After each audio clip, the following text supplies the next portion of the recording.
ತಿಮ್ಮನ comedy ಕಥೆ. ಗುಂಡ ಮತ್ತು ತಿಮ್ಮ ಊರಿನಲ್ಲಿ ಎರಡು ಕಾಲಿನ ಹಾಸ್ಯದ ಕಥೆಯಾಗಿದ್ದರು. ಗುಂಡ ಒಂದು ಗುಂಡು ಮುಖದ ದೊಡ್ಡ ಬಾಯಿಯ ಮನುಷ್ಯ, ತನ್ನ ತಮಾಷೆಯ ಮಾತುಗಳಿಂದ ಎಲ್ಲರನ್ನೂ ನಗೆಗಡಲಲ್ಲಿ ಮುಳುಗಿಸುತ್ತಿದ್ದ. ತಿಮ್ಮ ಎಂಬಾತ ಒಡ್ಡಗಾತಿಯ ತೆಳ್ಳಗಿನ ಒಡ್ಡಗಾತಿಯ, ಗುಂಡನಿಗಿಂತ ಸ್ವಲ್ಪ ಗಂಭೀರ, ಆದರೆ ತನ್ನದೇ ಆದ ಮೂರ್ಖತನದಿಂದ ಕಿರಿಕ್ ತರುತ್ತಿದ್ದ.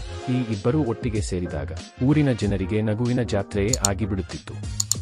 ಒಂದು ದಿನ ಊರಿನಲ್ಲಿ ದೊಡ್ಡ ಜಾತ್ರೆ ನಡೆಯಿತು. ಜಾತ್ರೆಗೆ ಬಂದವರೆಲ್ಲರೂ ತಿಂಡಿ ತೀರ್ಥ, ಆಟಪಾಠ, ಹಾಡು ಕುಣಿತದಲ್ಲಿ ಮುಳುಗಿದ್ದರು. ಗುಂಡನಿಗೆ ಒಂದು ಐಡಿಯಾ ಬಂತು. ತಿಮ್ಮ, ಈ ಜಾತ್ರೆಯಲ್ಲಿ ನಾವು ಒಂದು ಕಾಮಿಡಿ ಶೋ ಮಾಡಿದರೆ ಹೇಗೆ? ಜನ ನಮ್ಮನ್ನ ನೋಡಿ ಬಿದ್ದು ಬಿದ್ದು ನಗ್ತಾರೆ, ಜೊತೆಗೆ ನಮಗೂ ಕಾಸು ಸಿಗಬಹುದು. ತಿಮ್ಮ ತನ್ನ ತಲೆಯನ್ನು ತಿರುಗಿಸಿಕೊಂಡು, ಗುಂಡ, ನಿನ್ನ ಐಡಿಯಾ ಒಳ್ಳೆದಿರಬಹುದು, ಆದರೆ ನಾವು ಯಾವ ಕಾಮಿಡಿ ಮಾಡೋದು? ನಿನ್ನ ಮುಖವೇ ಕಾಮಿಡಿಗೆ ಸಾಕು ಎಂದು ಕಿಚಾಯಿಸಿದ. ಗುಂಡ ತಿಮ್ಮನ ಮಾತಿಗೆ ಸಿಟ್ಟಾಗದೆ, ಒಳ್ಳೆದು, ನಾವಿಬ್ಬರೂ ಒಂದು ಚಿಕ್ಕ ನಾಟಕ ಮಾಡೋಣ. ನಾನು ರಾಜನಾಗಿರ್ತೀನಿ, ನೀನು ನನ್ನ ಸೇನಾಪತಿಯಾಗಿರು. ಆದರೆ ನಿನಗೆ ಎಲ್ಲವೂ ತಲೆ ಕೆಳಗಾಗಿ ತಿಳಿಯುತ್ತೆ. ತಿಮ್ಮನಿಗೆ ಈ ಐಡಿಯಾ ಇಷ್ಟವಾಯಿತು. ಇಬ್ಬರೂ ಜಾತ್ರೆಯ ಮಧ್ಯದಲ್ಲಿ ಒಂದು ಚಿಕ್ಕ ವೇದಿಕೆ ಸಿದ್ಧಪಡಿಸಿದರು. ಗುಂಡ ಒಂದು ಕಾಗದದ ಕಿರೀಟವನ್ನು ತಲೆಗೆ ತೊಟ್ಟು ರಾಜನಂತೆ ಎದ್ದು ನಿಂತ.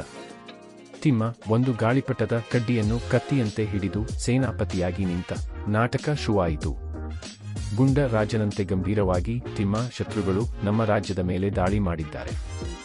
ಒಂದು ದೊಡ್ಡ ಸೈನ್ಯವನ್ನು ಕಟ್ಟಿ ಯುದ್ಧಕ್ಕೆ ಸಿದ್ಧವಾಗು. ತಿಮ್ಮ ತನ್ನ ಗಾಳಿಪಟದ ಕಡ್ಡಿಯನ್ನು ತಿರುಗಿಸುತ್ತಾ, ರಾಜ, ಶತ್ರುಗಳು ಎಲ್ಲಿದ್ದಾರೆ?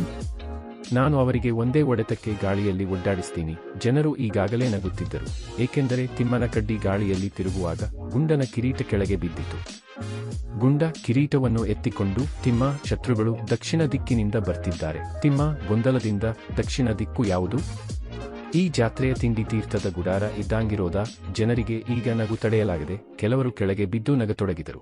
ಗುಂಡ ಸಿಟ್ಟಿನ ನಾಟಕ ಮಾಡುತ್ತಾ, ತಿಮ್ಮ, ದಕ್ಷಿಣ ದಿಕ್ಕು ಇಲ್ಲಿಂದ ಬಲಕ್ಕೆ. ತಿಮ್ಮ ಇನ್ನೂ ಗೊಂದಲದಲ್ಲಿ, ಅಯ್ಯೋ ರಾಜ, ಬಲಗಡೆ ತಿಂಡಿ ಗುಡಾರ, ಎಡಗಡೆ ಆಟದ ಗುಡಾರ, ಶತ್ರು ಎಲ್ಲಿ ಎಂದು ತಲೆ ಕೆರೆದ. ಗುಂಡ ಕಿರೀಟವನ್ನು ಎತ್ತಿಕೊಂಡು, ತಿಮ್ಮ, ಶತ್ರುಗಳು ದಕ್ಷಿಣ ದಿಕ್ಕಿನಿಂದ ಬರ್ತಿದ್ದಾರೆ. ತಿಮ್ಮ ಗೊಂದಲದಿಂದ, ದಕ್ಷಿಣ ದಿಕ್ಕು ಯಾವುದು? ಈ ಜಾತ್ರೆಯ ತಿಂಡಿ ತೀರ್ಥದ ಗುಡಾರ ಇದ್ದಂಗಿರೋದ? ಜನರಿಗೆ ಈಗ ನಗು ತಡೆಯಲಾಗದೆ ಕೆಲವರು ಕೆಳಗೆ ಬಿದ್ದು ನಗತೊಡಗಿದರು. ಗುಂಡ ಸಿಟ್ಟಿನ ನಾಟಕ ಮಾಡುತ್ತಾ, ತಿಮ್ಮ, ದಕ್ಷಿಣ ದಿಕ್ಕು ಇಲ್ಲಿಂದ ಬಲಕ್ಕೆ. ತಿಮ್ಮ ಇನ್ನೂ ಗೊಂದಲದಲ್ಲಿ, ಅಯ್ಯೋ ರಾಜ, ಬಲಗಡೆ ತಿಂಡಿ ಗುಡಾರ, ಎಡಗಡೆ ಆಟದ ಗುಡಾರ, ಶತ್ರು ಎಲ್ಲಿ ಎಂದು ತಲೆ ಕೆರೆದ. ಗುಂಡ ಈಗ ತಾನೇ ಶತ್ರುವಿನಂತೆ ನಟಿಸಬೇಕೆಂದು ತೀರ್ಮಾನಿಸಿದ.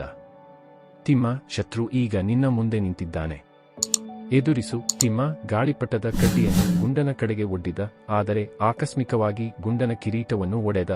ಕಿರೀಟ ಒಡೆದು ಜನರ ಮುಂದೆ ಗಾಳಿಯಲ್ಲಿ ತೇಲಾಡಿತು. ಜನರು ಈಗ ಬಿಡದೆ ನಗತೊಡಗಿದರು. ತಿಮ್ಮ ತನ್ನ ತಪ್ಪನ್ನು ಮರೆಮಾಚಲು, ರಾಜ, ಶತ್ರುವಿನ ಕಿರೀಟ ಒಡೆದು ಈಗ ಅವನಿಗೆ ಗೌರವ ಇಲ್ಲ ಎಂದು ಗಟ್ಟಿಯಾಗಿ ಕೂಗಿದ. ಗುಂಡ ತನ್ನ ಕಿರೀಟವಿಲ್ಲದ ತಲೆಯನ್ನು ತಡವಾಡಿಕೊಂಡು, ತಿಮ್ಮ, ನೀನು ಶತ್ರುವಿನ ಕಿರೀಟ ಒಡೆದಿಲ್ಲ, ನನ್ನ ಗೌರವವನ್ನೇ ಒಡೆದೆ. ಜನರಿಗೆ ಈ ಜಗಳ ಇನ್ನೂ ಹಾಸ್ಯವಾಗಿತ್ತು.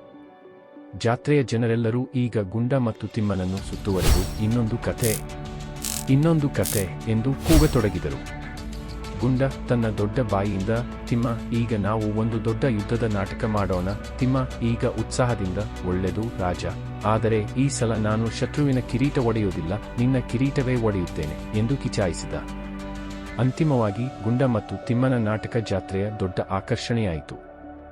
ಜನರು ಅವರ ಮೂರ್ಖತನಕ್ಕೆ, ತಿಮ್ಮನ ಗೊಂದಲಕ್ಕೆ, ಗುಂಡನ ಗಂಭೀರ ನಾಟಕಕ್ಕೆ ಬಿಡದೆ ನಗುತ್ತಿದ್ದರು.